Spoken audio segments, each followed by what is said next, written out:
All right, there you go. From the sad to the happy. Now, we felt all bad about him dying. Well, guess what? He's going to go hang out with his really cool friends. And heaven's a really badass place right now if these guys are reuniting, okay? Mm-hmm. Yeah, I'm pretty sure that most of these guys made it. Cheeky, I'm not so sure about, but the rest of them, I'm pretty sure. All right. In the last minute, he was like, Jesus, it was pretty cool. Not the jabroni. But yeah, no, obviously the big story of the day, the big story of the news day, obviously, is the passing of Hulk Hogan, who died at the age of 71 today. And basically the story coming out of Florida is that he had a heart attack early this morning, tried to resuscitate him, was ineffective, passed away at 71. And there's a lot of ways that we're going to tackle this here, because there's been some questions over the last couple of months about his health status. There's been rumors behind the scenes that he was basically in really, really dire health in the last couple of months, even though some of those rumors were debunked at the time. Now we kind of look at it, be like, oh, maybe there was something going on here. And then look at it from obviously Hogan's legacy as a wrestler, how I think the mainstream sphere views Hulk Hogan. And then we're also going to talk about, sadly, the reaction from the current pro wrestling fan base, which has been all but extremely disappointing. But we'll start with a little lighter note here before we tear into those guys here. So yeah, Hulk Hogan, if you guys know, over the last couple of months, there's been talks about, how bad his health has been. Now, if you look at pretty much the last 10 years of his life, this is a guy who's had probably more back surgeries than anyone could possibly count. I mean, I don't know if you guys know this, but years and years and years of pro wrestling, wear and tear, and 40 years of leg drops has a kind of a detrimental effect on your body. And it really started catching up to Hogan in his 60s and going into his 70s as well. And out of that, he's been, walking with a cane over the last couple of years of his life. He's not nearly as mobile as he used to be, stuff like that. Of course, people always try to be like, oh, okay, Hogan appear at this wrestling show, and even Hogan had to like, brother, I can't do it anymore, brother. It's too much, right? It was at that point. So over the last couple of months, Bubba the Love Sponge, who had a big falling out with Hulk Hogan years ago, and they never reconciled, I think he even admitted to that earlier today, that he has been saying that he's been hearing from sources close to Hogan that Hogan was in pretty bad shape physically. There was rumors about a month or two ago that he was probably already close to death then, but then those got, debunked by some of the people who were close to him. Some of his friends came out, ex-wife, stuff like that, said that no, Hogan is fine, there's nothing to this. Then once again, there was a story from Bubba that came out that said that, oh, I heard that Hogan's lost the ability to talk due to damage to his trachea. And Jimmy Hart, who obviously is a long time friend of Hulk Hogan, came out yesterday in a now deleted post for the obvious reasons, and then tried to basically say that, hey, look, Hulk's fine, things are going great. He said on Facebook that, Hulk is doing great, doing phenomenal. Last night at karaoke, Nick was absolutely fantastic, baby. This is great news. There's been a lot of false reporting on Hulk's health. Jimmy's been his closest friend for many years, and that's news that I'm glad to share with everyone. Unfortunately, less than 24 hours after he posted that, we found out this news, which was out of Florida, that, in his home, suffered a massive heart attack, weren't able to resuscitate him. He passed away at the age of 71. So that's kind of where things stand with Hulk Hogan health-wise. I'm pretty sure there'll be more, questions over the course of, the next few weeks to few months, but this is just kind of where it is right now. The whole world's kind of mourning the loss of Hulk Hogan. Now, when you look at, for some of you younger people out there who don't know who Hulk Hogan was and don't know why, there's so many people from, sports stars, the actors, to literally the president of the United States saying rest in peace to Hulk Hogan.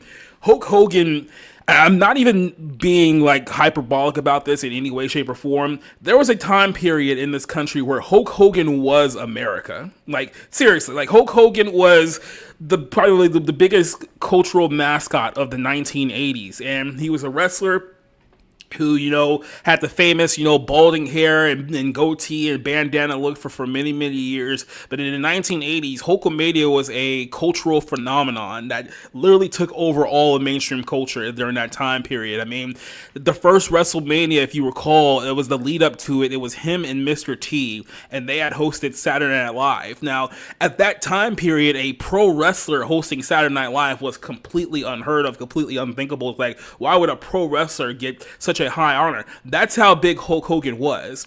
And he was champion for a long period of time. I think at one point they gave him the belt for well over 4 years during that time frame here. He was the biggest star during that time frame. He had classic rivalries with guys like, Macho Man Randy Savage, Rowdy Roddy Piper, Andre the Giant. Yeah, I mean, he was literally in anime. Like, Hulk Hogan was a figure in anime. By the way, he wrestled in Japan, too. Like, there's old matches you guys can find on YouTube or other sources where Hulk Hogan in the 1990s wrestled in Japan. Like, this is how big of a global star he was. Like, we talk about guys who are pretty big in the wrestling sphere, guys like Stone Cold Steve Austin, guys like Dwayne The Rock Johnson, who are superstars in their own right. No one has ever reached the heights of what Hulk Hogan did during his time frame in professional wrestling. And Hulk Hogan was not only such a Hulk Hogan, no one ever reached Hulk Hogan's heights of Japanese advertising, not even Arnold Schwarzenegger. Sunday, Monday, Tuesday, Wednesday, Thursday, Thursday, Friday, Saturday, Sunday comes again. Sunday, Monday, Tuesday, Wednesday, Thursday, Thursday, Friday, Saturday, Sunday comes again. 綺麗な空気。体には細長。 It's just an air conditioner, guys. That's all it is. It's just literally just an air conditioner commercial. And they hired Hollywood Hulk Hogan to sing some children's rhyme to advertise their air conditioner. Well, remember, it's not even an energy drink. It's just an air at this conditioner. point, he wasn't Hollywood just yet. He hadn't go full Hulkamania just yet during that time. But my apologies. But no, I mean, you talk about WrestleMania, and to this day, they're still doing WrestleMania. There's been like 41 of them. Hulk Hogan was a massive part of at least the first 10. Like, there would not have been a WrestleMania without Hulk Hogan. And honestly, there wouldn't be pro wrestling as we know it without Hulk Hogan. There's some people out there who we'll talk about later on who have tried their damnedest to erase Hulk Hogan's legacy. You're not going to be able to do it, my guy. It's a failing objective. You're not going to erase Hulk Hogan from people's hearts and from what he's accomplished over the years. And then you talk about, a guy who's been around for so long, even when you get fast forward a little bit to like the early 1990s. And that was kind of that time period where, okay, it had been a decade. Hulk Hogan wasn't nearly as hot as he was anymore. The fans were getting a little bit tired of him. I mean, there were still Hulk Hogan fans out there, but it was kind of like, okay, we've seen this already. He leaves WWF. He jump ship to WCW. He's there with them for a couple of years. And all of a sudden, Hulk Hogan becomes once again a symbol of a wrestling revival in the United States of America because, as you guys all know, in 1996, he joined Kevin Nash and Scott Hall, who had just came from the WWF to WCW. They formed the NWO, arguably the greatest wrestling stable of all time.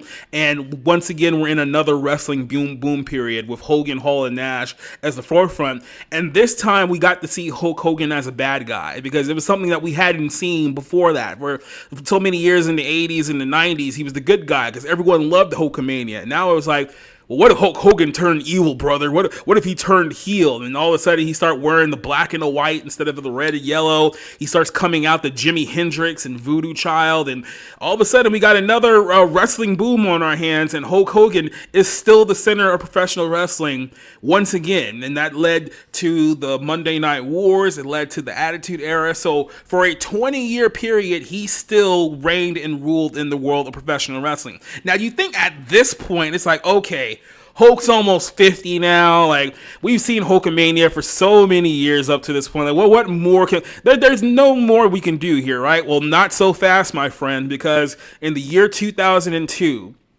despite being, I think he was 48 at the time in 2002, he returns to the WWF for like the first time in like almost 9 years. And despite obviously being an advanced age for a pro wrestler at that time period, people still loved Hulkamania. They still loved Hulk Hogan. Even though he was the bad guy on television, he would come out and get absolutely... There's a video online which, look, I would love to show you a couple of these videos, but WWE is very, very stringent about showing anything of their content on YouTube. They will not only just flag your account, they will automatically shut down your stream if you play more than 5 seconds of anything like that. So if you're wondering why we can't play certain video clips, blame the WWE. That's the way that they rule YouTube at this point. But there's a video of Hulk Hogan, I believe it was in Montreal, where he shows up. He literally stands in the ring for about 5 minutes, and the crowd is going absolutely apeshit. They would not let him talk because they were cheering for him so loud.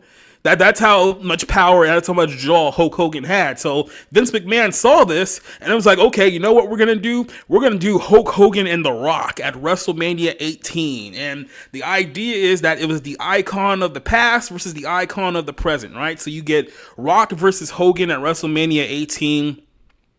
In a lot of people's estimation, arguably a top 3 WrestleMania match of all time. There was one point in the middle of that match where Rock hits the rock bottom on Hogan, goes for the pin. Hogan kicks out. He starts hulking up, and 67,000 people in Toronto are literally losing their minds. These are 30-year-old men who are reliving their 8-year-old inner child again, watching Hulk Hogan beat up the bad guy once again at WrestleMania. And it was that moment that Vince McMahon said, hey, you know what? People love Hulk Hogan still.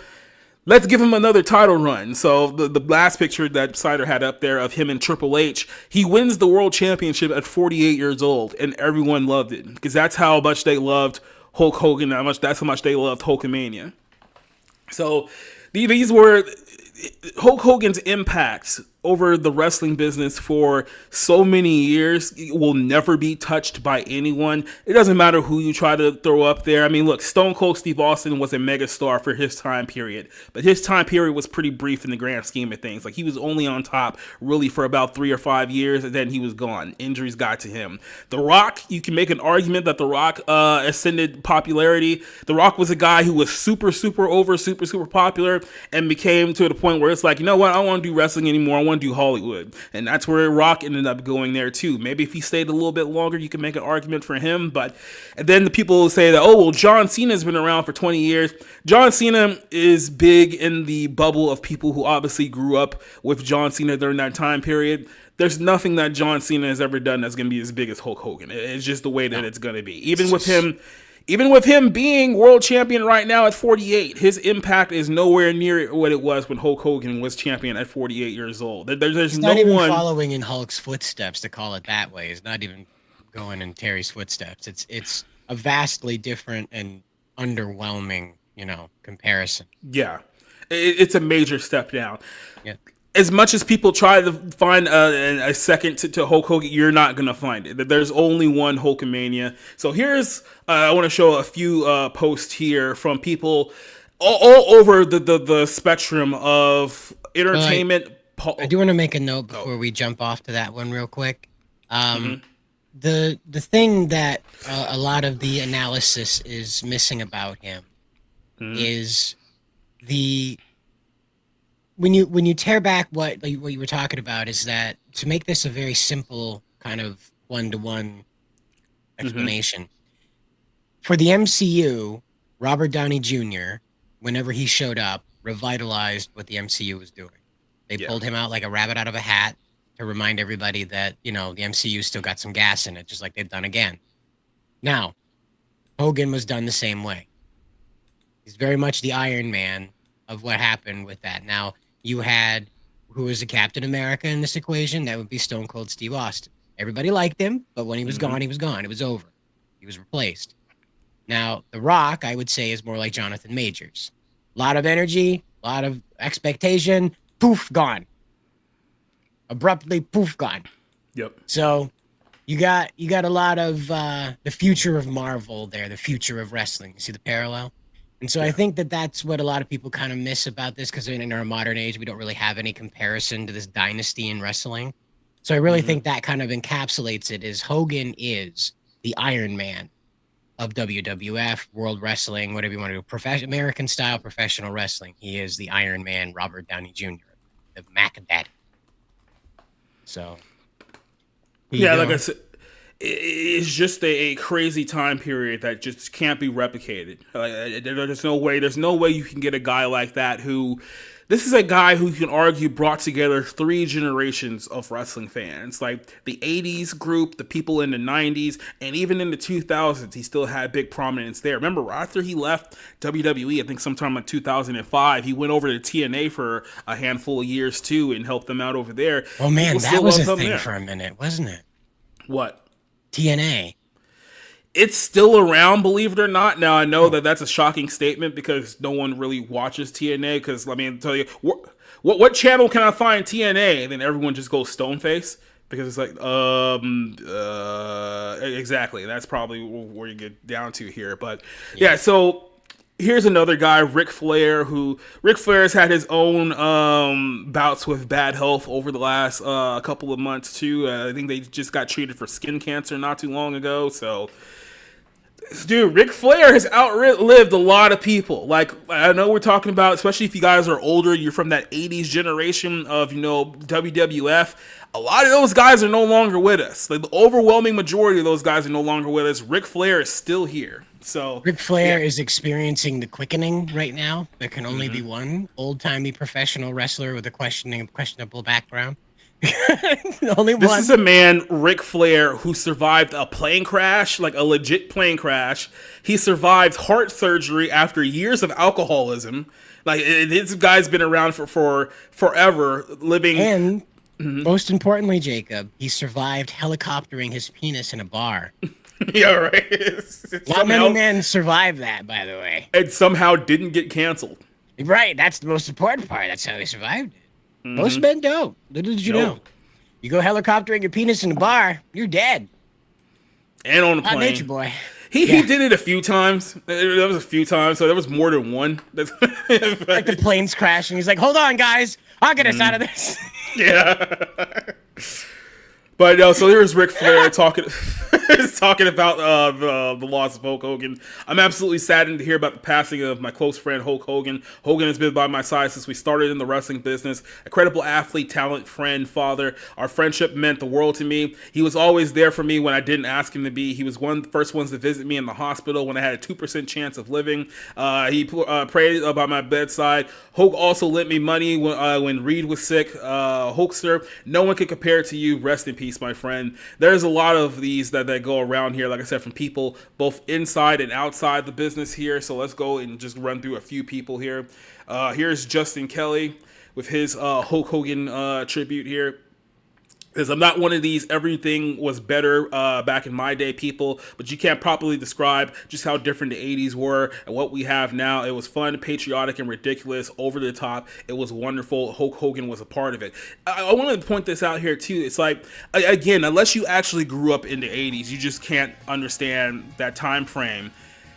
Hulk Hogan was literally, like I said, an American icon. We talk about what Superman means to truth, justice, in the American way. You can argue that there was a certain point in this country, Hulk Hogan was bigger than Superman. I don't even think that's even like a slight to say when you really look at the list that he had, the control that he had over an entire, I guess, say, Americana at that time period. I am a big Superman guy. I really am. I do not think I can argue that point. I think that you really do. It's like him and Superman were at least neck and neck, if not Hulk in the lead, because he was a real guy.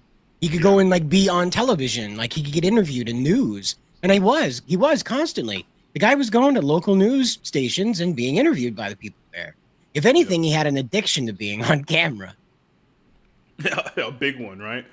But yeah, I mean, Hulk Hogan was everywhere, waving that American flag. To this day, people know the lyrics to Real American by heart, and they do it just to mess with the Canadians. Exactly, right? Out the womb knowing that. There has been multiple unironic petitions to change Real America to the national anthem of the United States. And we're this close. Yeah, and it's one of those things where if we did it legitimately, no one would argue against it. I really don't think so. If we had like if we made that the secondary one instead of the Black National Anthem. Yeah, right. That's the optional one. That's the one you can kneel to at the football game. Yeah, right. That's the one you can protest to if you want. Right, that's the one you can protest, not the other one. No. And now for the secondary national anthem, I'm a Real American, performed by Roseanne Barr. Oh, God. You know you want to hear it now. Yeah, that's just PTSD waiting to happen.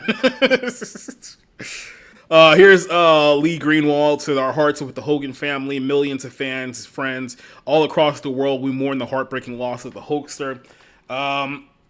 Here's Sting from famous WCW wrestler, I should say, NWA WCW wrestler. He just doesn't give it up. He's always Sting. I love it. Yeah, exactly. It says that Hulk Hogan, the greatest of all. I can't thank you enough for what you did for me and the wrestling fans all over the world. Love you, my good friend Terry Bollea. So, for those of you guys who were big WCW fans, Insider, you were more of a WCW fan at that time period too. Yeah. The Hogan and Sting rivalry in 1997 was like, I think, probably the peak storyline that WCW ever did, because these two, they built up that whole storyline for a calendar year. Like, it started in 96 and they just built it up in 97, where Hulk Hogan was dominating WCW, the NWO was dominating WCW, like no one could stop them. And then just randomly Sting will drop out from the Raptors, everyone would go nuts. And guess what? Hogan would always find a way to squirm away because he wanted nothing to do with Sting. So Sting got to a point where he refused to speak for a year. He refused to speak. He didn't wrestle a match. Sting legitimately did not wrestle in any match whatsoever because he said, I want Hogan. So it's like, don't ask me to wrestle a match unless it's against Hulk Hogan. And that was like the whole buildup leading up to Starrcade 1997. But it wasn't like he wasn't wrestling at all, because like you said, he dropped from the ceiling. And while Hogan would get away, the other NWOs and the Wolfpack would show up and try to take a piece of Sting. Of course, he's got that baseball bat. I remember one of the famous ones is he swung on Big Show. And Big Show grabbed it like mid-swing, and that the camera like zoomed in on Sting, and he was like, trying to get it back, and I was like, oh no, it's over now. But yeah, I mean, there was he parts was Big where Man back then, or Big Show in WCW. No, he was Giant in WCW before he Okay, became right. Big Show. Okay, my bad. But yeah, no, and then at one point, like, they were trying to get Sting to come back for IEB. It's like, we'll even give you a shot at the world title. He was like, no, Hogan. Like, I want Hogan. So they built that up brilliantly for a year. And like I said, you go back and you watch those. Here's the thing. WWE likes to retell history. And I get it. They eventually won because WCW went out of business after the Turner merger. They bought the company. And of course, they basically told an entire generation for 25 years, yeah, WCW sucked. Nothing they did was good. Our show was awesome. It's like, yeah, don't ignore the fact that we lost to them for like 2.5 years and stuff like that. But our show was great. Their show was bad, right? That's the narrative. So a lot of people who didn't watch WCW just thinks that. If you go back to 1997, that was literally the angle that was crushing WWE at the time. This is at the time where Steve Austin was on the rise and the Rock was on the rise. No one cared because the story at that year was Hogan and Sting. And the NWO, because more than Hogan, Sting just like vexing the NWO was like that thing. Especially, I didn't know who the Crow was. Believe it or not, the concept of the Crow was first introduced to me through Sting. Guy with painted face, jumping from the ceiling, beating the hell out of people. That came to me through Sting. When I first saw the Crow, I was like, holy shit, they did a movie about the Sting. So that's where he came from. You know, I thought that was Sting's origin story, you know? I legit thought that until I was like, I don't know, 15 or 16. This is a movie about Sting. Yeah, that's what it was. I was like, oh shit. And so, because like Brandon had the same jawline. I didn't know who was under the mask. I thought that was Brandon. I didn't know he was dead. Yeah. So the whole thing was like, it was an absolutely crazy time to be alive and not having like the 80s. When you were like a little kid, 7, 8 years old, experiencing this was like watching Zeus and Hades fighting. This was crazy. These were American gods in front of you, crushing each other at your will. Like, all you had to do was turn your television on and not shit yourself at the awe of it. Yeah. So I mean, like I said, and this was older Hulk Hogan too. I just want to keep this in mind here too. This is Hogan on the later side of his career, and he still had a massive impact on the industry even then. This is why I say, like, no one in the grand scheme of pro wrestling, it has a impact that lasts nearly as long as Hulk Hogan did. It's like, yeah, Cena's been around for 20 years, but he's never had the impact that Hulk Hogan had on pro wrestling. He just hasn't. Well, and zoom out too, like zoom out to like even further than that. Like, I don't want to be speaking ill of Randy Savage, but Randy Savage still didn't leave as heavy as a mark as Hogan did. Great performer, right up there in the pantheon. But Hogan reigns supreme as the most influential voice in American style professional wrestling. Yep. Yeah, WWF. Yep. They Yeah, saw like an I opportunity. WCW was weak after they lost Hogan. And that truthfully is what sucked the life out of them is they lost Hogan and there was just no more draw anymore. There was no big central guy to be worried about. And so it was yeah. over. Like I said, when you look back on what happened to WCW there, like I said, it was Turner and Warner, which we know now to be Warner Media. Good to see that things have definitely gotten better over the course of 25 years, right? Especially with the Warner situation. But no, it was Warner had Yeah, right. basically they had basically sold over the company to AOL. AOL did not want anything to do with pro wrestling. Even at the time period, 2001, WCW was still drawing pretty solid ratings compared to other shows that was on the network at the time. They didn't want to be associated with pro wrestling anymore. So they absolutely dropped WCW off of their television, which basically hurt WCW's ability to kind of sell to like any kind of other network, because without a TV deal, you can't sell the company, because with no TV deal, your company is not worth that much. And then that's when WWE, Vince McMahon swooped in. They ended up buying the whole company, like copyrights and all, for roughly about $4 million. And then, the rest was history. WWF bought WCW, spent years running WCW down, and it's like, oh, it's all about the WWF. Everyone who came from WCW sucks. And that's essentially what we got here. But yeah. Just absolutely crazy rivalry between these two. I have to just go back to that because it was just nothing that smacked so hard as this. Like these two, whenever the two of them got in the ring together, it was like your heart dropped. Yeah. Like something bad was gonna happen. So I'm glad you brought up this picture here too, because like I said, they were both in TNA for a number of years. And I think it was 2010. They somehow sold an idea of, hey, let's do Sting and Hogan again. Now, at this point, they're both in their 50s, and everyone's like, oh, God, Sting and Hogan in their 50s. This isn't going to end well. I don't know what happened that night. Like I said, it must have been something in the air. That match worked, and people started popping for it. I think they were in Philly that night, if I'm not mistaken. But, yeah, that match worked. It was a far better match than it had any right being on paper. Let's just put it that way. Yeah, well, it was the last hurrah. It was their big last one. If you look at the two of them after that event, it just didn't. The fire didn't come back, and I think that was just the rivalry that they built up in their minds. When you're an actor, like I was just a stage actor. I'm not anything like these guys. No, I was just a stage actor. Yeah, I am, but I'm just not as like I'm not a black belt like Terry. Okay, yeah. So.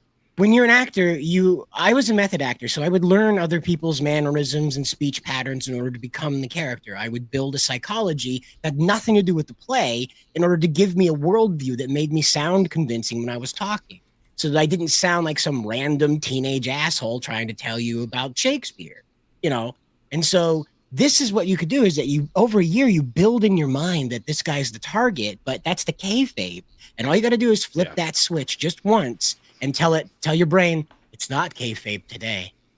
And I think that's what happened to the two of them. Is like you said, something got in the air and they were like, switch. It's not kayfabe today. It's do or die today, baby. And they did. They put it down. It was they never fought like that again. Neither of them ever came out of the corner like that again. Yeah, like I said, it encapsulated such an era, especially for like long-time wrestling fans. And going back and really like watching this stuff, like it's kind of a shame what wrestling has become, because it's like we all remember it when it was actually great. Like we all remember when like the wrestlers were great and they were charismatic and they had the ability to make you care about what they were doing in the ring and what they were saying, and the fan base was far better than what it is now today. So in a lot of ways, it's like, yeah, you go back earlier today, I watched it was Hulk Hogan and the Ultimate Warrior from WrestleMania 6. Oh, wow. This was 1990, and it was, if you guys don't recall, it was the first big WrestleMania they did in Toronto. I think it had like 70,000 people there. But so at the time of like 1990, Hogan was weighing down a little bit, but it was still Hulkamania. But the Ultimate Warrior was coming around like lightning at that time period, right? So he was like another big mega over babyface. So they were like, okay, let's do two mega over baby faces in the main event of WrestleMania. Let's do Warrior and Hogan one-on-one. Two guys who barely sold anything whatsoever, have them go out there and have a match. And the entire atmosphere of that match is so completely 180 from what it is today. And it's just such a perfect window of a time period that you just cannot replicate with those two individuals. And yeah, if you go back and watch that one, it's a match that I think a lot of people underrate. Because, like I said, now people are so used to flips and spots and stuff like that. They'll think, oh, I don't like, those old school. Go back and watch Hogan and Warrior for WrestleMania 6. It's a time window, a time capsule to a much better place there. So, yeah, go back and check that one out. But, yeah, we do have a few other ones here I could pop up. Wow. Every now and then I have to hand it to Tumblr when they get a really clean GIF. Mm-hmm. This is very clean. Oh yeah, that's like I said, that was WrestleMania 6. So Warrior was the Intercontinental Champion going into that match. Hogan was his WWF Champion, and it was a winner take all. So the winner gets both belts, and literally just seconds into not even the match, but the entrance where you're hearing God, what's the ring announcer's name? The great ring announcer for WWF. For some reason, his name is completely blanking me right now. But when you hear him announcing Ultimate Warrior into the ring, that's how you know it's like, okay, now things are gotten Howard real. Finkel? Howard Finkel, that's his name. When you hear the Fink giving his introduction to like the Ultimate Warrior, it was like, okay, now it's about to go down. And like I said, it puts you back in that mood of where you were, like, like I said, if you were a child back in that time period, yeah, all this. Alex from Street Fighter 3 was inspiration of the Hulkster. There's a lot, and let's be honest with you, there's a lot of video game characters, comic book characters that all found inspiration with Hulk Hogan. That super jacked pro wrestler xenotype, I guess you can say. All of that comes from essentially Hulk Hogan and a replication of Hulk Hogan. Yeah, the what do they call them? Analogs. There's a ton of them out there. I'm trying to find one that was a little over the top. No, that was off of Randy Savage. But let me see here. Trying to find one of them. It's not that there wasn't one, it's just that there's so many of them that are too vague, and I just want one that just looks like, oh, that's obviously how there it is. So apparently, and don't quote me on this one, but there's characters in Naruto that are based off of Hulk Hogan. Don't quote me on that one, okay? There are anime characters based off of Hulk Hogan as well. I don't remember what this one is from. I think it's Fist of the North Star, judging by the animation style. But as it should be. I mean, if he was going to show up anywhere, it should be Fist of the North Star, And again, Hogan always a huge inspiration for Japanese creators because they love his mustache. Whenever you see that crazy upside down U mustache, that comes straight from Hulk Hogan on a blonde guy. That's not anybody else but Hulk Hogan. I always get the Hollywood part mixed up because that's when I came on board. But that's Hulk Hogan. There's no way around that. You can ask any Japanese person on earth, if a blonde guy's got an upside down U mustache, who's that? That's Hulk Hogan. Yeah, no doubt this Hulkamania. I think we could play this here because let me double check real quick. See what we're saying. It's not WWE, thank God. Yeah, we should be able to play this one here. Let me get this popped up for a second because a lot of people forget that Hulk Hogan had an 80s cartoon that a lot of people like. Oh, yeah. Let me see if I can pull it up here for you guys. You got it? Oh, yeah, there it is. Yeah, we're already up. All right, good morning again, wrestling fans. And Hulk Hogan, I've got to ask you, how are you doing today? Mean Gene, I gotta tell you, I'm really pumped up for today's show, man. See, first, me and my pals form a rock band and get challenged by Rowdy Piper and his band of turkeys. It gets me wild, man. Who's your favorite rockin' wrestler? Hulkster! And what's your favorite That is music? not Hulk Hogan. And that's just what we're gonna play for you. He gave up his likeness, not his voice. There's a difference. I was gonna say, like, that is He-Man doing a voice. Yep. It's junk music. Look at the nose on the sheet. Wrestlers have an awesome adventure when our planes He's got a crash missile in the for middle it. of the Amazon jungle. I understand, Hulk, you encountered So, some tough Amazon women. I think there might be a critique on South American women here, Jacob. There might be a bit of. Are they in South America or San Antonio? What happened? Wow. Man, you won't believe how tough they are. And then, man, Wendy Richter talks to Hulkster and some of my buddies into taking this heavy-duty art class. Hulk, this is a whole new you. Fans, I never thought it could happen. The Hulkster in an art class. This I've got to see. It's worth watching, so stay tuned. Like literally, Yeah. guy just had his own cartoons. Like, Yeah. Go ahead. Well, I just want to say that, like, brought to you by the same animation company that did Gem. So there you go. I think the Transformers are also mixed up in that animation. I'm about to say, so they actually company. did do something right once. Yeah.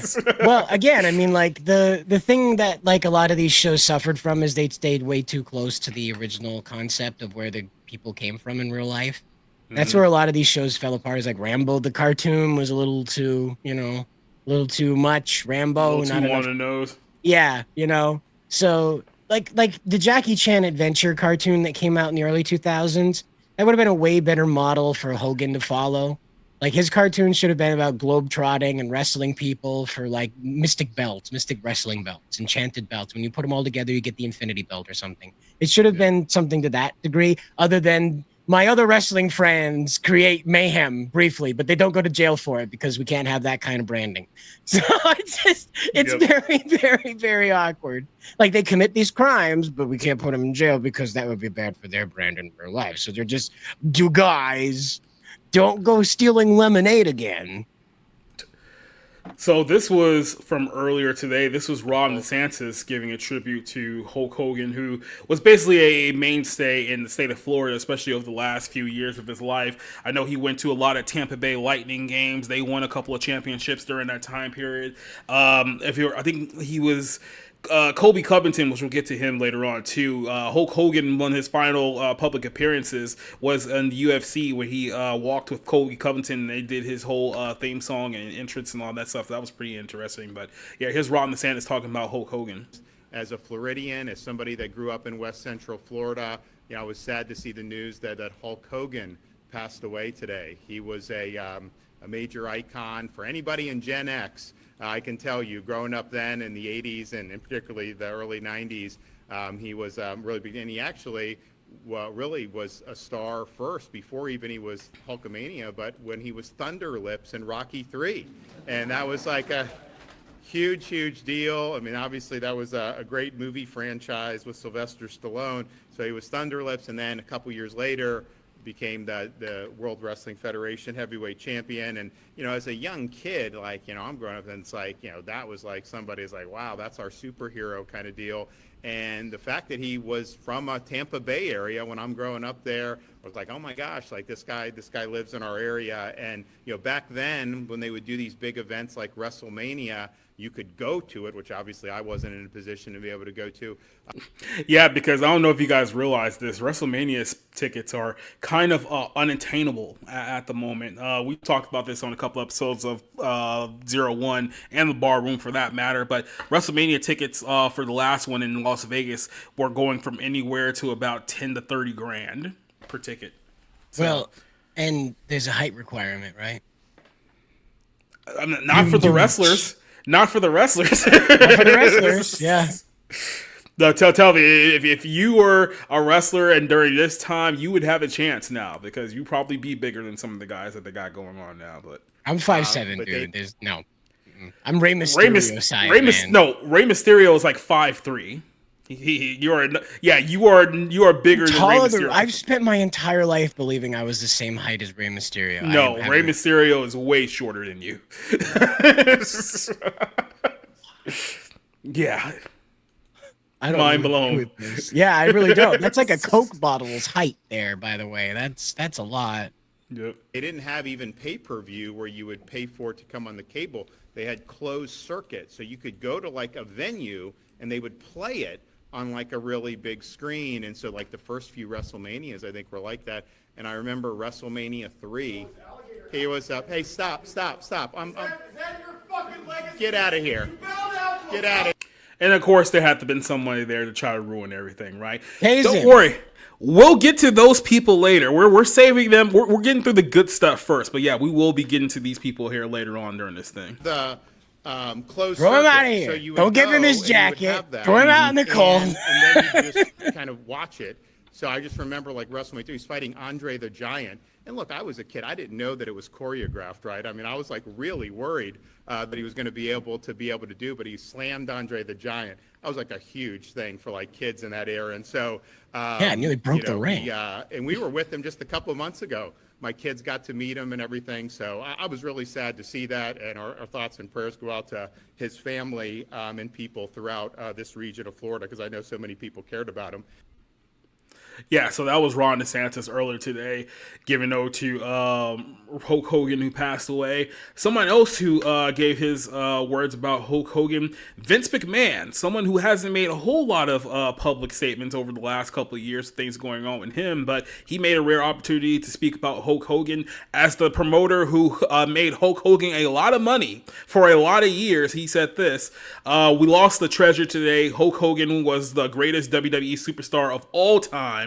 And by the way, I know it's going to upset a lot of John Cena fans right there, but that's what this man says. Someone who was loved and admired all around the world, was a trailblazer, the first performer who transitioned from being a wrestling star to a global phenomenon. His grit, his unbridled thirst for success was unparalleled, made him a consummate performer, gave everything he had to the audience who he appreciated, respected, and loved. Leaves us with one of his favorite expressions: train, take your vitamins, say your prayers. Today, we pray for him. That's Vince McMahon giving that tribute there from earlier today as well. So, like I said, I can go through several other of these tributes here. There was one from The Miz, current wrestling star. There was one from Kurt Angle, George St. Pierre of the MMA world. Like, even like, this is how big Hulk Hogan was. Even people outside of the pro wrestling bubble are giving him his praises. Even the president himself, Donald Trump, came out and made a statement regarding Hulk Hogan. This is from earlier today. It says that we lost a great friend today, the Hulkster. Hulk Hogan was MAGA all the way. Strong, tough, smart, with the biggest heart. He gave an absolutely electric speech at the Republican National Convention last year. Was one of the highlights of the entire week. He entertained fans all over the world. The cultural impact that he had was massive. With his wife, Sky, his family, we give the best wishes and love. Hulk Hogan will be missed greatly. By the way, a lot of people miss this, especially when we talk about the early WrestleMania days. And WWE, Vince McMahon, Hulk Hogan, they all say the same thing. Donald Trump played a massive role on making WrestleMania what it was, because after, I think, WrestleMania 3, they were struggling with finding locations that they can book WrestleMania in the future, right? So they were struggling with trying to, secure locations for WrestleMania in the Northeast, had troubles with Madison Square Garden, stuff like that. Trump, who owned, I believe, what was it? It was Atlantic City. I can't remember the exact name. I'll look it up here in a second, because I know that it was somewhere in New Jersey. But he actually allowed WWE to host WrestleMania at his location. I want to say this was around the time they were doing Hogan versus Savage at WrestleMania. I want to say that was WrestleMania 5. So it was at the Atlantic City Convention Hall. Trump was obviously a big WWE fan even back during the 80s, so he's known Hogan for many years and helped WWE out a lot of time during that time period and helped them grow WrestleMania to what it is today. So both these guys played a huge role in this, and Donald Trump gave his thoughts regarding Hulk Hogan there. And then this was obviously what he was referring to, if you recall this speech here from the last year's RNC, which went super viral, and it just goes to show you that even in his advanced age, like, he was still like the top draw in a lot of people's hearts at this time period. This was last year at the RNC. And I see all the real Americans.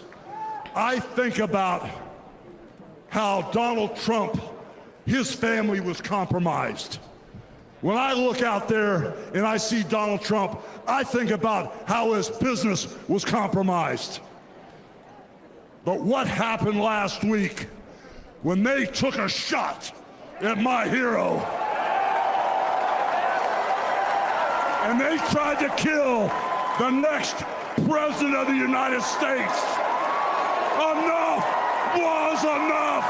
And I said, let Trumpomania run wild, brother. Let Trumpomania rule again. Let Trumpomania make America great again.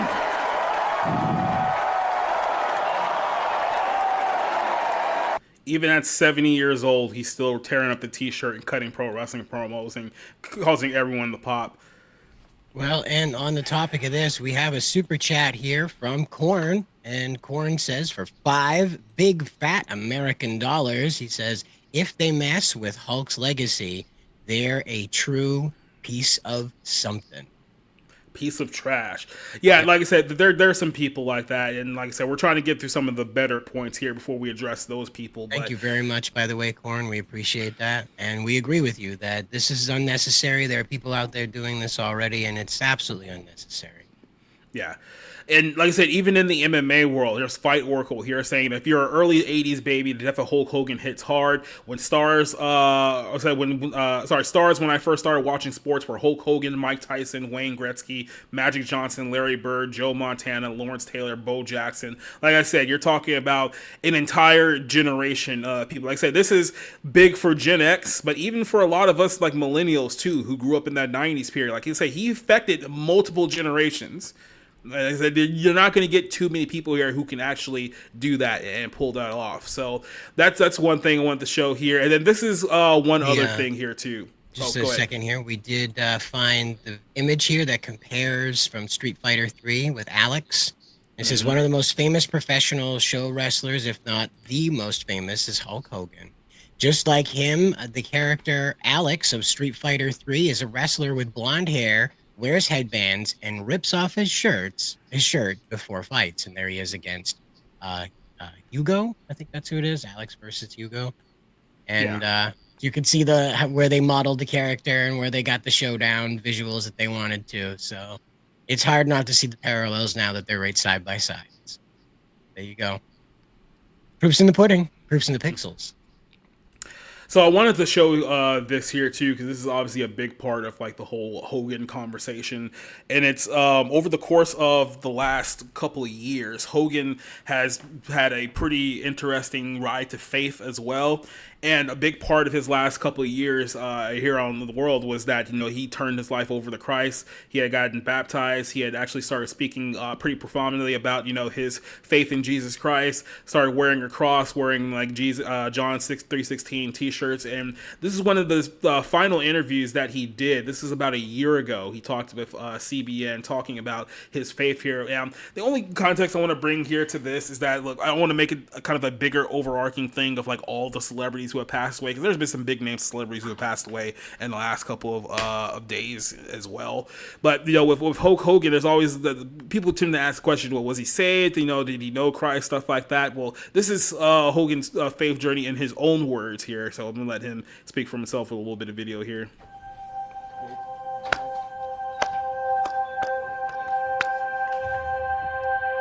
We're good. So I appreciate it.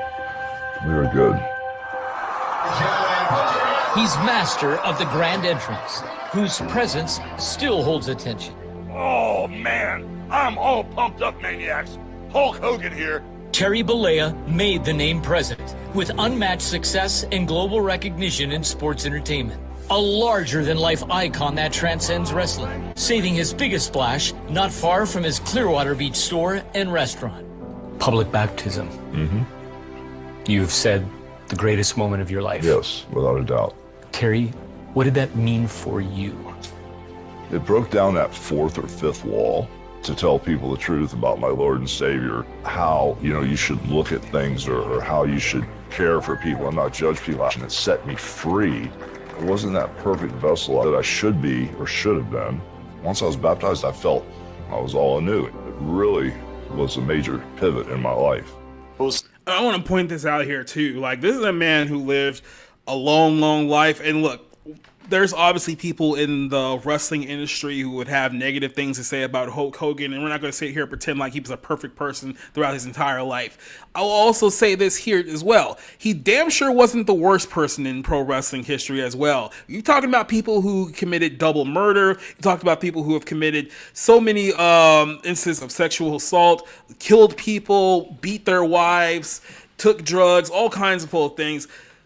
The one thing that kind of bothers me is like this narrative that somehow Hogan was the worst of the worst, when that is objectively not true by any metrics of a sane person. Let's just kind of put it that way here. But one thing I just want to point out just real quick, and I'll let you go here, is that this is a man who got baptized at the age of 70.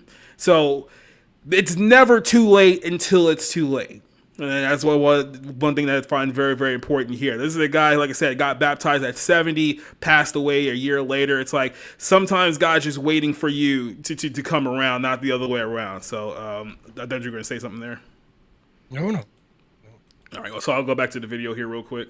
So fun to be a part of Terry's baptism and to see the ripple effect that has made all over the world.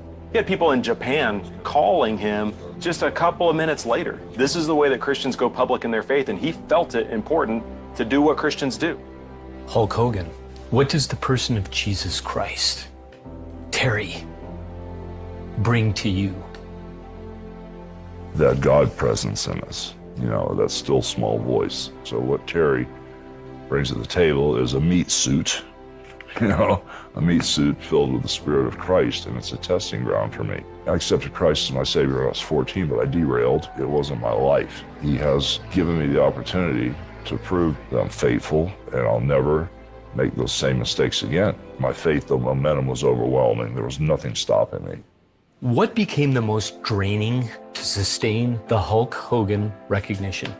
Well, 35 years of wrestling, still had that bug in me where I like to see if I was getting approved. After I slammed one guy and looked to the crowd, I guess I made a crazy face, but the look that I gave a better reaction than the wrestling move. I went, okay, they want to see me be a little goofy and have fun in here. And that character launched me into this crazy genre where it all intertwined together.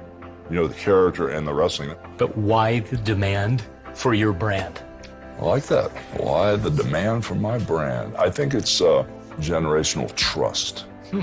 Because the parents and the grandparents all know who I am, and the kids know who I am. But like in Mozambique and Zimbabwe and Malaysia, they might not know Tom Brady, but they know Hulk Hogan. So it's kind of amazing how many homes I've been into around the world on a consistent basis every weekend for 40 plus years. So Hulk Hogan has that Clearwater Beach store, restaurant. How do you manage the brand and Terry, all the while tending to the expectations of people? Well, the moment I come home, the headband comes off the bald head, and it's just Terry. Dad, father, husband, friend. I have no wrestling pictures in my house. I have no wrestling belts, just Terry. The problem is the moment I leave the house, the moment I walk out the front door, the world doesn't want Terry. And the mailman goes, hey, Hulk. So instead of saying, good morning, sir, I go, hey, brother, how you doing? I give him just a little, because they expect it. There are a lot of tributaries that parlays off this Hulk Hogan character, which I really appreciate and value very much. So it's not just a job, but I've learned to separate myself. The single most I just want to memorable pause moment it for a second. for you. Right there. This is why a lot of celebrities like to come to Maine. Is that most of us up here don't do that. Like John Mellencamp comes through here. John Travolta, Kirstie Alley, bunch of other ones own property around Maine, and we just don't. John Travolta, I don't know if he still does it, but he used to come to the grocery store that's less than 700 yards from my house. He used to just go right in there, and people are like, oh, hi, John, you in town for the weekend? Yep, how's the weather looking? They'd give him the forecast, and he'd be on his way. Nobody stops him for an autograph. Nobody's trying to lick him or anything like that. They're just dudes. They're just dudes. That's why a lot of people of like that type like to come up here, is because we're too busy getting ready for winter to care about what you've done. We'll go see your show if you're doing your show, but if you're just in town, like my parents owned a taxi service, and so I did some of it myself. My mother transported Johnny Depp and his wife through Belfast, Maine, when they came to visit. There was a story about him being in town. You can go Google it. He was so exhausted that he fell asleep, and my mother knew who he was, but didn't bother him at all. What she did was turn down the radio, put on some jazz music, made it nice and cold in there, turned up the air conditioning, and told him how to recline the seat, and just drove him around. Let him get an hour of sleep riding around town with the windows tinted so nobody knew who was in there. And then they were on their way. They didn't owe anything other than the cab fare. There was no take a selfie with me. There was no sign my boob, none of that. And that's just how we operate. And so I appreciate what he's saying, that he can't go anywhere without being that. Well, I hope, Terry, that wherever you are in the world, you know that Maine's a place that people can go, wherever you are in heaven, rather. And Maine's a place that people can go where they're just recognized as people. So, yeah, it's the complete opposite of the idol celebrity worship of, let's say, California, for instance, and Florida to a great degree as well. I mean, they're not completely innocent in that, but yeah, no, and like I said, fame, it's something that everyone thinks that they want to obtain. Like, you have a lot of these, like, our culture has been driving people to be like, oh, fame is the one thing that you need, because fame gives you the money and the power, all that stuff. It's like, that. Yep, and it sounds great on paper. The reality of that is never what they sell it to you as. No. And for a lot of people who obtain a certain level of fame, it usually is what leads to their destruction. So sometimes what you think you want is actually not what you want. That's absolutely true. Yep. I'll play a little bit more of this. You as a wrestler, if you had to narrow it down, what would it be? It didn't have anything to do with being in the ring. It had to do with after the match at Madison Square Garden, January 23rd, 1984, where I wrestled the Iron Sheik for the WWF title. Iran had 444 American hostages, and they were keeping our Americans. And the Iron Sheik, he was the actual bodyguard for the Shah of Iran. He was the real deal, and the fans knew it. And I was the all-American character, Hulk Hogan. That night, I flew my parents up, and you know, my dad and I didn't see eye to eye because I was going to University of South Florida here in Tampa, and I was majoring in finance and management. But when I left college and didn't become an accountant or whatever that degree would lead me that to, would have been weird. there was a huge divide as far as... Imagine Hulk Hogan as your financial advisor. Well, imagine Hulk Hogan walking the screen. Terry Bollea for Roslyn Capital here. You know what? Oh, man. You thought about gold, Communication the with head my against dad. inflation? And I, you know, so it kind of was a void. And so that night after Madison Square Garden, you know, my dad goes, man, you know, Terry, I'm very proud of you. You made the right decision. I love you so much. I'm so sorry that I tried to make you do something you didn't want to do. So that was the greatest night for me, for my dad to say that to me, because I really didn't know if I was right or not. It just, I was doing what I love doing. Yeah. And to me, that felt right. But then to have my dad confirm it, but I had to be the main event at Madison Square Garden to get him to break. But that was probably the greatest part of my wrestling career, to have that moment with him, because I really valued what he thought about me. Yeah, so I mean, like I said, there was a clear change in Terry Bollea's life towards the later portion of his. So while his death is in fact sad, that, you know, such a cultural icon has passed away, knowing that his destination isn't the other place, it also gives great relief. That, and like I said, it should be kind of a beacon for everyone that, look, he wanted to, you know, portray his baptism as kind of like a light of the world, seeing that if Hulk Hogan, of all people, can give their life to Christ, that it's not too late for anyone else. And like I said, pro wrestling is an industry that has a lot of depth. Like I said, if you go back and you watch 80s pro wrestling, even 90s pro wrestling at this point, there's a whole lot of people in those videos who are no longer with us, and I can't say that a lot of them made the same decision that Terry Bollea did. So praise to Terry Bollea as far as that goes. And like I said, it's good that there's always a silver lining in stories like this, and I'm glad to see that Hulk Hogan found that. Now, before we get into this next portion here, I want to kind of pivot real quick. There's two more things that I want to do here before the show is. I want to kind of address the reaction of the modern pro wrestling fan base and kind of the story behind it, and then look at, obviously, end things on a positive note, because I got a collection of Hulk Hogan commercials that we can check out here to bring back a time of Americana. But we do have to address the elephant in the room, because a lot of people have obviously been talking about this. Now, I will say this. I think that it was encouraging, and I think part of the bigger reason why it was encouraging is because there's a lot of people out there who were really giving Hulk Hogan praise, like today, right? And from my perspective, being a little bit in the pro wrestling bubble, I was expecting to be nothing but nasty, hate-filled, really just demonic garbage that you were going to be hearing over the last couple of weeks, and it hasn't been that for the most part. Now, the people who clearly hate Hulk Hogan, for the most part, the public figures, have kept their mouth shut. We'll see how long that lasts. But so here's the thing. Why is it that so many people hate Hulk Hogan? This all comes back to an incident that took place. Originally, it was on 2007, where this video was originally shot, where Hulk Hogan was filmed having a private conversation, I think on a sex tape or something like that got leaked to the public, where he was having a conversation about disapproving about the guy who was dating his daughter at the time. And guess what? He dropped the N-bomb a couple of times, right? This video was recorded in 2007. I think it officially got leaked in 2015, and that's where WWE kind of distanced themselves from Hulk Hogan for a couple of years before they eventually brought him back.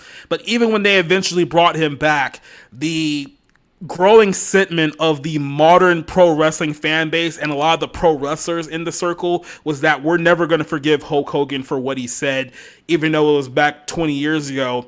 Even though he's apologized since then, in their mind, he didn't really apologize because he didn't do their definition of an apology. It's not enough to just say, hey, I'm sorry for these comments that I made back in 2007. It's like, no, you have to go on the apology tour. You have to go to historic black colleges all around the country and make, statements and speeches about black history and stuff like that. And Hogan was like, I'm not doing that. Like, this for like 10 years ago. And because he wouldn't make that step, no one's like, oh, he didn't actually apologize. He's not really sorry for what he did because he didn't meet our demands of what an apology is, right? So this has been a growing sentiment here in many, many years with the pro wrestling community. So here's where I have to kind of explain things. When you look at pro wrestling, especially when you look back at those old videos, those videos from the 80s and from the 90s and whatnot, a lot of people who stopped watching wrestling and have stopped watching wrestling for many, many years, they still are under this impression that wrestling's fan base is basically rednecks from Georgia and Kentucky and South Carolina and Missouri and all those. That's not the case. Like, that was what it was back in the 80s when it was at like its height, and then it kind of grew to be like a global thing. And even then, like, WCW was a big Southern, brand. Even though they were national at the time, they were still a big Southern base there, like North Carolina, stuff like that. And when you watch those crowds, like I said, you're seeing a lot of Southern guys. There's a lot of young frat kids. That was at a time period where the target demographic for pro wrestling was 18 to 34 men. And that's what it was for many, many years. That has very, very slowly shifted very, very hard over the last 20 years. Because essentially what happened is that when the Chris Benoit murders happened, by the way, if you want to talk about hating someone and despising someone, I want you guys to keep this in mind. Chris Benoit was a pro wrestler, famous pro wrestler, world champion in WWE, WCW. In 2007, it was discovered that he murdered his wife and his 8-year-old child by choking them both to death before committing suicide. It was a double murder-suicide. There are still people to this day who try to make excuses for what Chris Benoit did, and these are the same people who will tell you that Hulk Hogan is a bad person. So I want you to keep in mind the type of people who you're dealing with here, because there's still people arguing, Chris Benoit should be in the Hall of Fame to this day. No. Absolutely not. So just end it there. But when that happened, WWE had an identity crisis because it was like, well, we can't be known for doing edgy content for that 18 to 34 anymore because, we got a lot of bad publicity with the Benoit thing. So we got to figure out how we're going to shift this whole situation, right? So they decided that they were going to leave the 18 to 34 men and go after quote unquote families. Now, in and of itself, that's not really a bad thing. You want to be like, okay, we want to see more, parents, more kids in the audience. We don't want to be just a sausage fest. There's nothing inherently bad with that.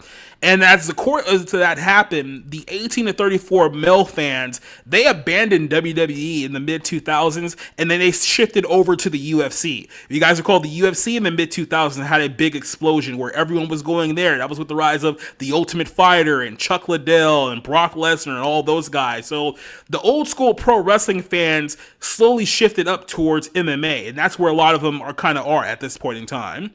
But WWE wanted to go towards family, so they brought in the PG era. So they toned down a lot of violence, they toned down a lot of sex, they toned down a lot of things they were doing at the time to be more family friendly. But then there was another shift that no one really talks about that happened somewhere in the mid-2010s. And this was the shift towards bringing in more of an indie fan base. So WWE's popularity was down at this time period. They had 3 major cities in this country that they had a lot of corporate hubs for. They had essentially New York City, Chicago, and Philadelphia. So whenever there was a big show WWE needed to do, they would primarily go to those 3 cities. It's no surprise to anyone those 3 cities are primarily liberal, and that comes back around here in a second. As this was going on, Vince McMahon's daughter, Stephanie McMahon, also wanted to put more of an emphasis on women's wrestling because she wanted the women to get just the same amount of opportunities as the men. So as time went on, you started getting things like women's Royal Rumbles, women's Money in the Bank, women's Queen of the Ring thing. Like every single match that the men did, the women have to have a female equivalent of that. And as a result, it brought in a lot of the female demographic. WWE's current fan base now is more than half women. Now, when you look at how many people actually watch this now, you realize, wow, they've lost a lot of men on the course of 20 years. But on top of that, one of their things they did was to introduce a show called Total Divas. It was a show that came on roughly around the same time that Keeping Up with the Kardashians was big with the female demographic. And that brought over a lot of non-wrestling, both female and gay fans into the fan base. So when this all came together in the 2010s, all of a sudden wrestling's primary fan base was liberal men, women, and the LGBTQ. And this was primarily who WWE catered to over the course of honestly the last 10 years. So what happened? Hulk Hogan comes back. Hulk Hogan's back and everyone's like, yeah, Hulkamania. But now the current fan base that exists now has grown to resent Hulk Hogan. They hate Hulk Hogan because of what he said years ago. They also hate him because he's a Republican. They also hate him because, a whole bunch of things that they've heard from, interviews that have been done for the course of the last 30 years. So when I said, like I said, back in 2002, when Hulk Hogan came back to wrestling, they loved him so much that they did a standing ovation for 7 minutes where they wouldn't let him speak. Now you have a complete opposite happening with the current fan base where they just hate and despise everything that he does. Every time he started going on television, he got booed. His last television appearance for the WWE was all the way back in January for the first Raw on Netflix. For whatever reason, they went to LA to do this. So surprise to no one, LA was not a big fan of Hulk Hogan, especially coming off of that speech he did at the RNC. So what this has festered into now is that the current pro wrestling fan base, the one who has not been watching for the last 15 years, last 20 years, last 30 years, last 40 years, they all just hate and despise Hulk Hogan now. Even the wrestlers who are in the company hate him. We talked about CM Punk many times on both of our shows here. He constantly takes shots at Hulk Hogan about how much he hates him, how much he despises him. Keep in mind, it's not like those two ever knew each other or had a match with one another. He just hates him, right? Yeah, by the way, this is what pro wrestling has turned into over the course of the last several years, that 2010s period here. But he comes out and he hates him. You have people like the New Day who come out there and they hate him. A lot of female wrestlers came out to hate Hulk Hogan. Becky Lynch is a big one who mouths off against Hulk Hogan all the time. Even on the announcement of his death today, you had a couple of people in the pro wrestling industry who are big names, Mercedes Moné being one of them, formerly Sasha Banks, who of course had to take her shot at Hulk Hogan, the announcement that he died earlier today. And this is what you see here. So you'd be looking at, the overwhelming positive response that Hogan is getting from the mainstream world. You're seeing an overwhelmingly negative response coming from within the pro wrestling bubble, the IWC as they call it.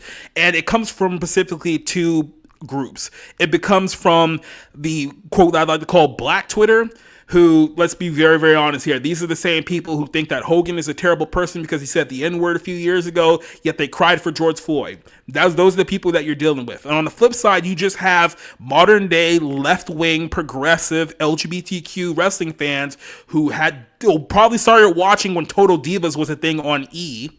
And that's their only frame of wrestling. They have no connection to Hulk Hogan whatsoever. So they just see him as an old racist man who they despise. And this is essentially what you're doing here with with the current fan base. And yeah, you get accounts like this who do stuff like this, and they all want to get their stuff in and basically say that, oh, we hate Hulk Hogan and we don't like Hulk Hogan, he's not going to be on our Mount Rushmore. I want to show you an interaction that I had earlier today. Now, this is actually literally like an hour or two before it was announced that Hulk Hogan actually passed away. And there's an account called WrestleLamia, who some of you guys may know. It's one of those British YouTuber accounts. And I'm going to say this here too. There's a lot of people to blame for the current state of wrestling as it stands right now. British YouTubers are definitely one of the lowest rung of the fan base at this point. Like, they're just the absolute worst. But here's a question that he posted on their site earlier today. And it was basically asking, who's missing from the WWE Mount Rushmore? Now, you have Steve Austin, who you can make the argument deserves to be there. The Rock, you can make the argument he deserves to be there. Undertaker, he's a mainstay for WWE for 30 years, but you can also argue that there's guys who probably deserve to be on there before him. It's like, well, who's the fourth guy? Well, to the surprise of absolutely no one, the majority of comments are like, how are you going to leave Hulk Hogan off this list, right? So here's what I said. It's like, you guys need to stop acting like Hogan isn't on the top of the WWE's Mount Rushmore. You make asses out of yourself every day when you try to gaslight yourself into denial. This is what we said before we found out Hulk Hogan died. Here's his response. I don't put outright racist on my Mount Rushmore. Hope this helps. Now, this comment aged very poorly for two reasons. One, Hogan died about an hour later. But two, I pointed out, you got Stone Cold Steve Austin on this Mount Rushmore. And Stone Cold Steve Austin in 2002 was arrested for beating his wife.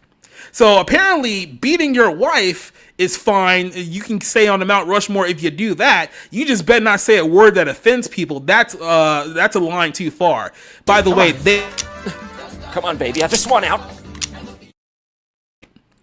By the way, he's refused to comment since then, but he's been getting lit up today as a result of this. So it's like, oh, so wife beaters are okay, but just don't say the N-word. Or we don't want you on our Mount Rush. That's where we're going to erase you from history.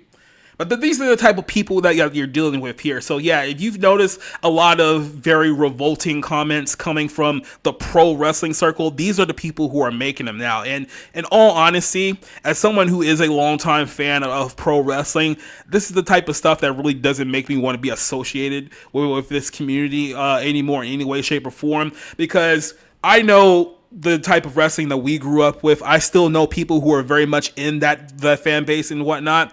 And we look at the fans today and it's just dreck. Like, it's just complete another dreck. The stuff that they celebrate is absolutely just, you're like, where did these people come from? Who allowed them in? Now, I will say this, WWE has done a very, very poor job of letting these people in. So they deserve a large portion of the blame of how we got to this point and how we adopted this fan base here, right? Because all of these people came here thanks to the WWE. They embraced indie wrestling en masse to the point where you guys seen all the videos of Hulk Hogan and how big Hulk Hogan was. He was larger than life, right?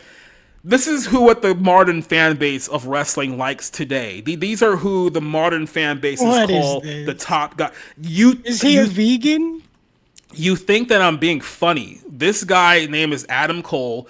He's super popular with the current fan base of wrestlers. So the people who watch wrestling today, they absolutely love Adam Cole. They think that he is just the absolute greatest, and this is who they look up to. So keep in mind, hate Hulk Hogan, despise Hulk Hogan, but they go crazy for stuff like this. These are the people who they go crazy for, right? And it's like, this is what we're doing here. Is this wrestling in 2025? Like, guys like this? Obviously, you can look at other people like that. Yeah, other people who we talked about here on the show. Rhea Ripley, again, plays very, very well to the current fan base that exists today. These are the type of people who they look to, who they idolize. These are the people who they want now. They don't want the people of old. They want these people. And then, of course, we've talked about CM Punk. I don't know if there's anything more I can say about CM Punk. It's not a secret and in any way, shape, or form. I do not like this dude. It just is what it is at this point with him. But this is the current fan base of pro wrestling fans. And you wonder why there's less people watching pro wrestling today than there's ever been before. I think Raw at this point, even on Netflix, they're averaging about 2.5 million views on Netflix per week. So to put this in perspective here, if someone were to watch this video and click off of it in 5 seconds, it still counts as a view. That means that WWE is broadcasting this show around the entire world. They're only racking up 2.5 million views a week.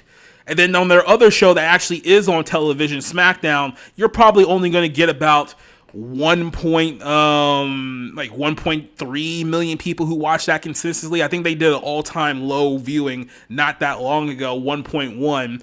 And it just reminded me of this. This is a post that blew up about earlier this year. And this is something that I said about the current fan base, which is absolutely 100% true. I just had an epiphany about modern WWE fans.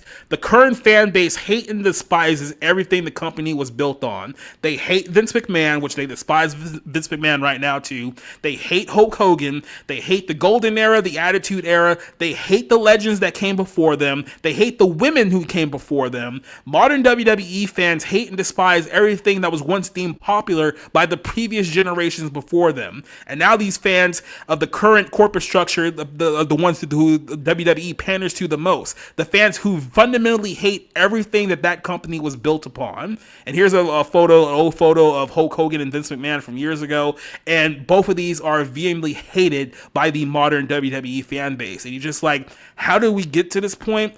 A lot of things led us to this point, but this is kind of where we are now. And I don't think there's any way to put the genie back in the bottle. I think that pro wrestling as a niche form of entertainment is practically dead, because let's put it to you this way: even if you were a lapsed fan, someone who hasn't watched in a number of years, who's like, oh, okay, let me click on WWE today and see what's going on, and you see people like Rhea Ripley, CM Punk, and Adam Cole on television, you're not going to go back and watch that show the next week. You're done, especially when you realize that this is the fan base that they have today. You want to mix with this fan base. It's like, let's be honest here. If you're someone who grew up in the 18 to 34 male demographic of WWE fans, right, and you were watching the Attitude Era and stuff like that, and you're watching UFC and all the dude bro stuff, you're not gonna intermix with the fan base of RuPaul's Drag Race. Like, who wants to do that? Like, you're such polar opposites of where these people are. It's like, literally the fact that they're the only ones left is repelling anyone from ever getting reinterested in pro wrestling again. That watch America's Next Top Model are also watching Netflix's WWE, just so you know. Okay, yeah. The same people. All right. Now, among the people that are celebrating Terry Hogan's death here, Terry Hogan, boy, I'm gonna go to hell for that one.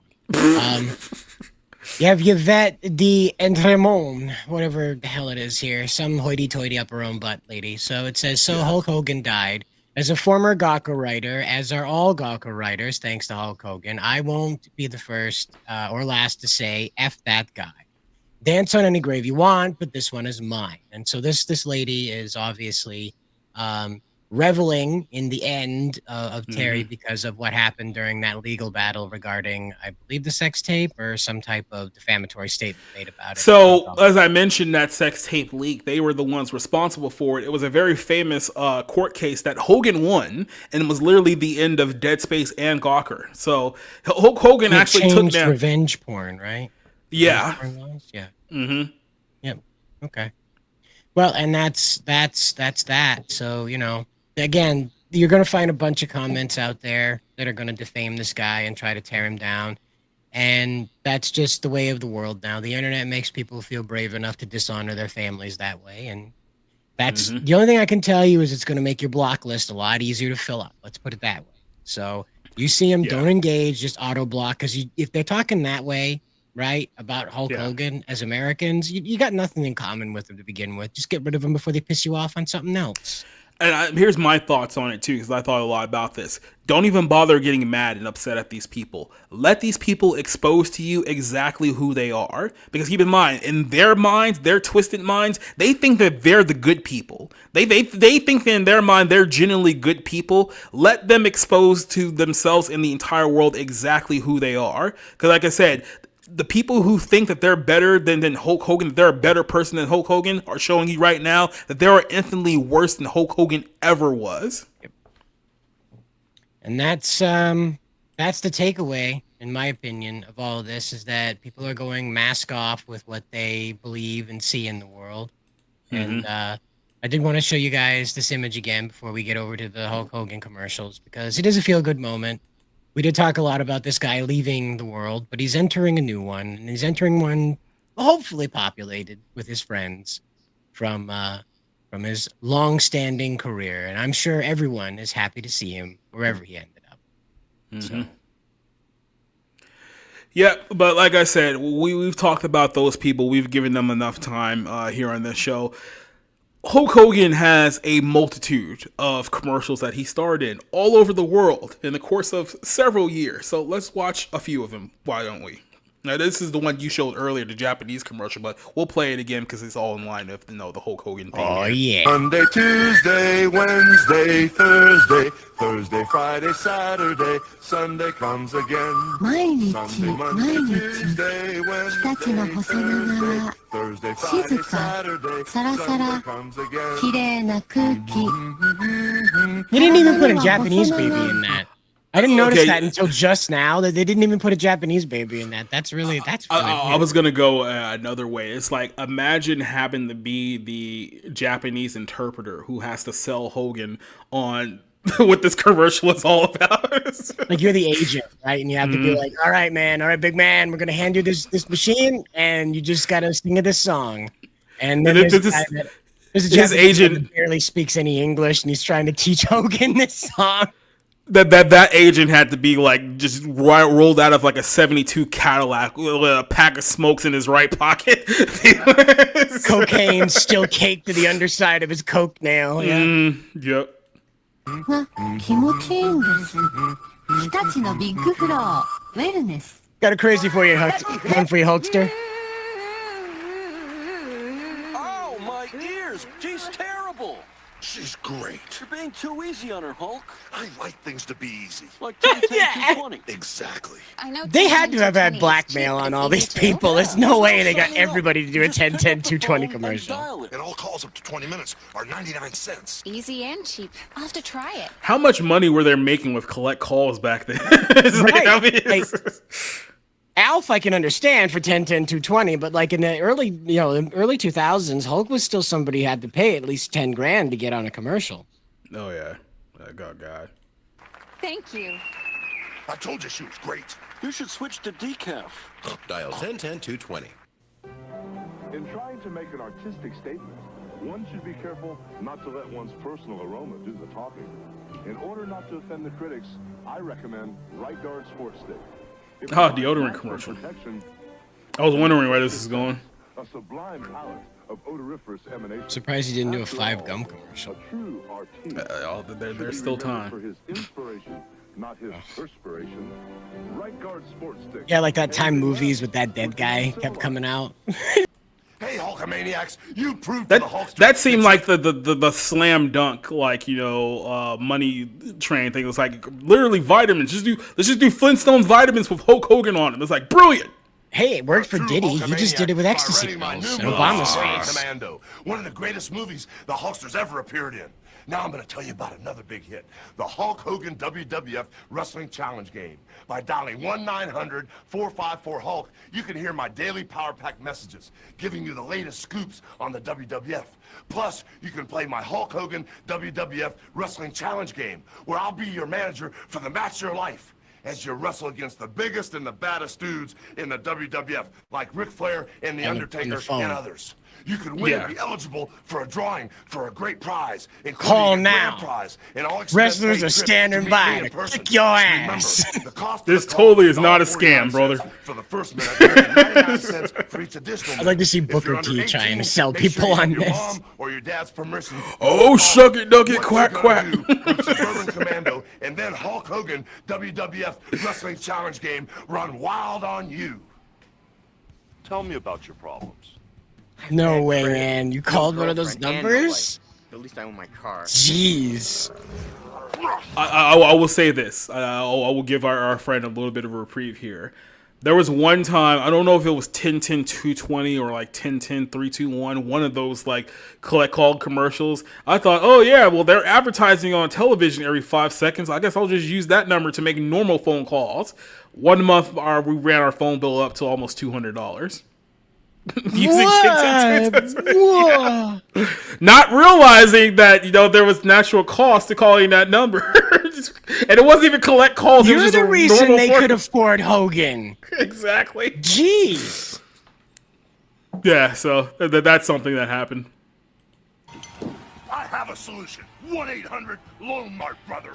1-800-LOAN MARK, baby! It sounds like you need more money to have fun, right? Exactly. Since your car is paid off, it's as good as cash. Call 1-800-LOAN MARK, brother. Your problem is solved. Put your car up for collateral. Work. Hey, B, no way a little dude like you is gonna change my ways. It's time you were tempted with a taste of nuts and honey. Hulk Hogan doesn't eat nuts and honey. Take this. An unbeatable part of this nutritious breakfast. That's better than a body slam. And that single spoon allowed him to live for 70 some odd years old. Yeah. Just like that. It's a honey oven. It's honey nut Cheerios. That animation didn't work out well. I'm so broke. I need cash today, and the bank turned me down. This car is the only thing I own. Well, let me tell you something, brother. What was 877 cash now not available yet? You're sitting on a pile of cash right here. Show him, Jimmy. Listen to the Hulkster, brother, and pin down the cash you need today. I mean, I was wondering how much 10-10-220 cost. How much did Lone Mark pay Hulk Hogan to do these commercials? They paid him in all the cars that people defaulted on. Another Honda, huh? Yeah, another Honda. He's got Jay Leno's multiple garages, but it's just shitty cars. Just shitty cars. Now, your home brand. There you have it. You see, it's just as hard to intimidate Harris Teeter's, your home brand of paper towels, as it is the leading brand. Right, Hulk? We need you to grunt at this paper towel and then rip your shirt off, all right, bud? Can we say anything? No. No. Just animal noises, all right? Dinner's ready. Bill Gates. Can you please put the bills away at the dinner Sorry, honey. I'm just so stressed out about these bills. Dad, Bill I really want Gates. that new Video game you promised. Bill Gates. And Daddy, I really want my own cell phone. Chloe's dad got her one. Don't let bills blur your vision, brother. Walmart will use the equity. Pretty sure Hogan just killed that guy. This is why they held the Epstein list, so Hulk Hogan couldn't go around and body slam the clients on the Epstein list. There you go. 52-inch Sony HD TV is only $39.99 a week. God, Troy, dude. What are we talking Okay, real quick. Rent-A-Center. Has anyone ever legitimately gotten anything from Rent-A-Center? Like, I'm trying to figure out what is even the purpose. Like, if you're trying to fool someone into thinking that your house is actually nicer than it really is, rent our couches for a week. I mean, the logic behind it is you don't have enough for a regular couch or television or whatever you need, so you will rent it from us for months on end. And that's the logic behind it. That's the only thing I got. I outside of Hollywood, it really doesn't make any sense unless you're somebody that just like doesn't, you know, like have money saving skills, I guess. And then again, if you're bad with money, why are you at Rent-A-Center? It seems like you got Probably bigger why you're problems at in your life. about? More showmanship. 52-inch Sony HD TV. That's why a lot of guys just have a mattress in their apartment and a computer desk and a computer. That's it. They don't even have like 2 towels. They have I one. want you guys to understand, and this is probably some of you guys may be a little too young to understand this.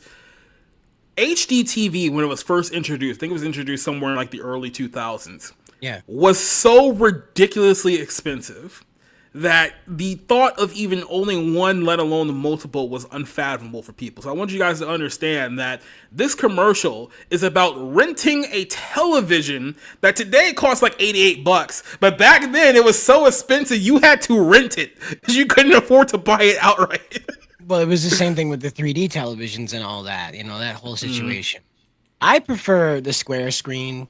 Honestly, when I go back and I watch square screen stuff, my eyes, it's just more relaxing on the brain for some reason. This widescreen stuff, it feels like your eyeballs are going apart.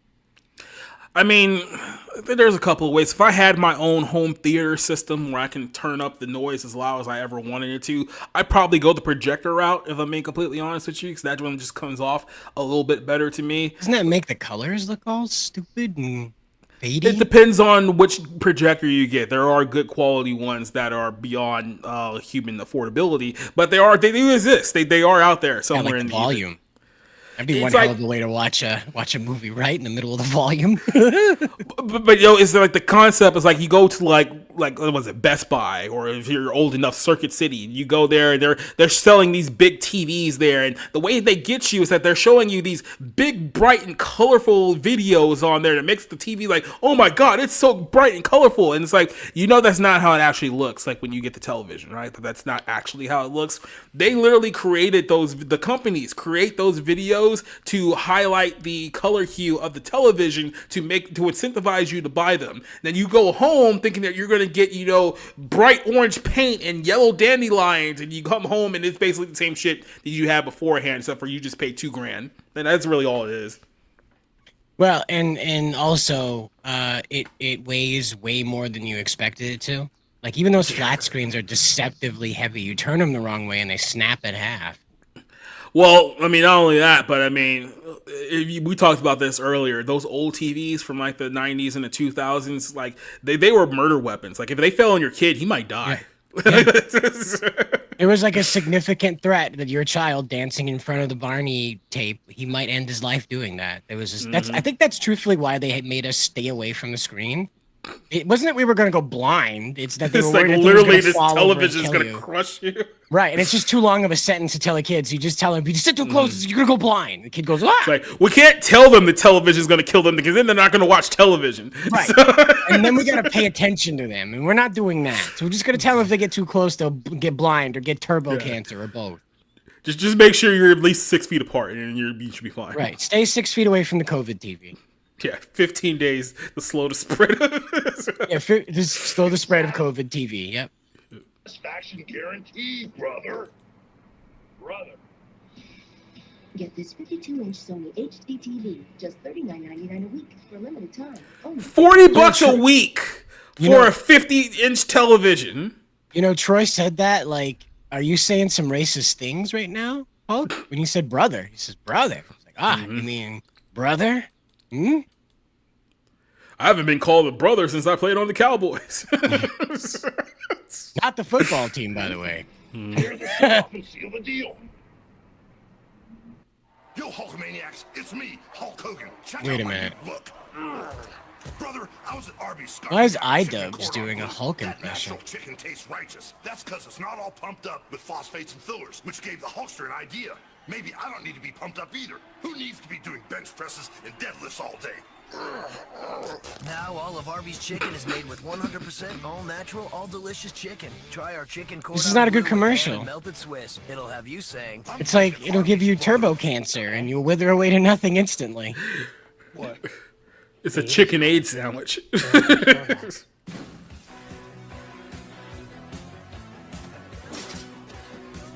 Hey, it's all the people from the 80s. And they're just fucking shit up.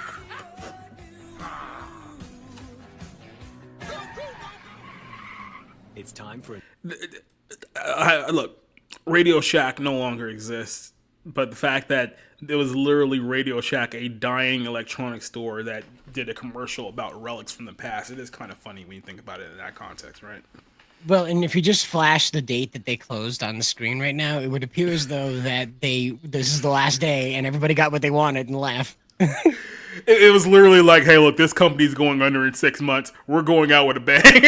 I love the we're going out of business sales where they're selling the furniture of the store itself. Yeah. Like the jewelry That case happened. and all that stuff. Yeah. So that happened years ago when Blockbuster went out of business. It was somewhere in like the 2010s, and they were like, "Yeah, everything's for, just take everything." And then they were literally trying to sell the shelves the DVDs were on. And I was want like, a whole aisle, bitch? You can have a whole aisle. it's like, I mean, I don't need a Blockbuster shelf in my apartment, but I mean, like if I did, I'd probably take one. Can you mount it upside down? Come see what's possible when we do things together.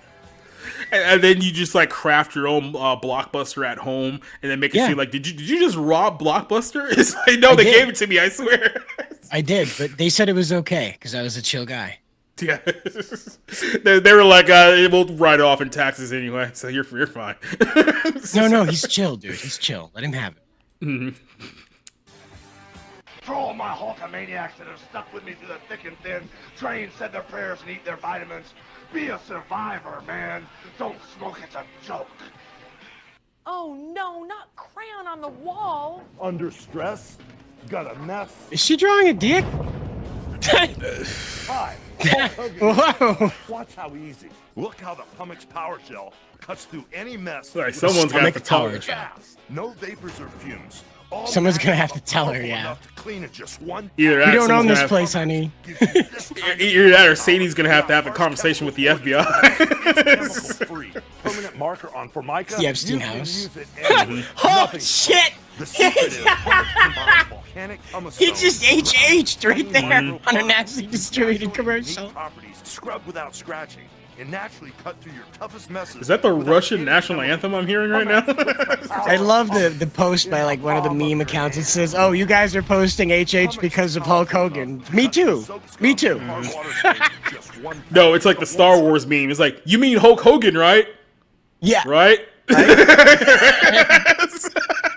Anakin turns into funny mustache guy. Remember, only Pumax is chemical free, so it's safe to clean marker off little hands. Don't clean your hamsters with it, though. Barbecued and ready for dinner time. You can use Pumax on anything. This is like deceptively advertised because it makes it look like you just squirt the stuff on and like all awful and 10 years worth of wear will wipe off and it'll be rejuvenated like a brand new product. Yeah. Call right now and get the Pumax concentrate free. That's why I like the Febreze commercials where they just fill the car full of shit and put people in it. I was like, yeah, okay, all right. And it's safe to use in your hands, so you'll rub it in on your hands. Next thing you know, you got sweat in your eyes, so you go to wipe it off your eye. Now your eye's burning. Put this in my eyes. Microparticles. Wipe away scuff marks and dirt from all surfaces fast. Call now and get the Hulk-sized Pumax Power Gel, 4 ounces of concentrate, spray bottle, and 2 Pumax erasers. Over $120 worth of cleaning power. Not safe for use on your butthole, Hulksters. Remember that. Right now. Don't be a degenerate, dude. This should have been the last word. So yeah, that was Hulk Hogan commercials there, and I don't know what else Cider has here, but I just have one thing. I just have one thing to kind of cap off this show. Literally one of the greatest tweets ever from Hulk Hogan from several years ago. It says, "Good night, Hulkamaniacs and jabroni marks without a life that don't know it's a work when you work and you work yourself into a shooting marks." Got him. Mm-hmm. So yeah, that's the legacy of Hulkamania in a nutshell, there, brother. Yep. So well, I mean, go ahead. No, I was just gonna say, well, and that's that. I don't have anything else to show about this. It's one of those things, like if you remember him from Blue Thunder, you remember him from Blue Thunder. I think that was the only television show that he did that was like fictional. I think that was the only fictional TV show he did. So, but again, I could be wrong. It could be some weird, a Puerto Rican television show that he did that nobody knows about. So who knows? Maybe he was on an episode of Power Rangers and I just don't remember it. So who knows? But that is all for us right here. So to make sure you tune in on Saturday. Some of this will probably come up too. We have the Untitled Nostalgia Show. We were talking about 90s MTV spring break, and we got to watch a fella being nearly murdered by his betrothed as she force fed him hot dogs. And like I said, all I can say is that we got a little bit more, and I'm purposely not watching it because I feel like we have to save the natural reactions for the show. So we don't know what we're going to get. We may see something very questionable on Saturday's show. So it is spring break. It is spring break. But until we get there, we'll see you on Saturday, guys, and good luck out there.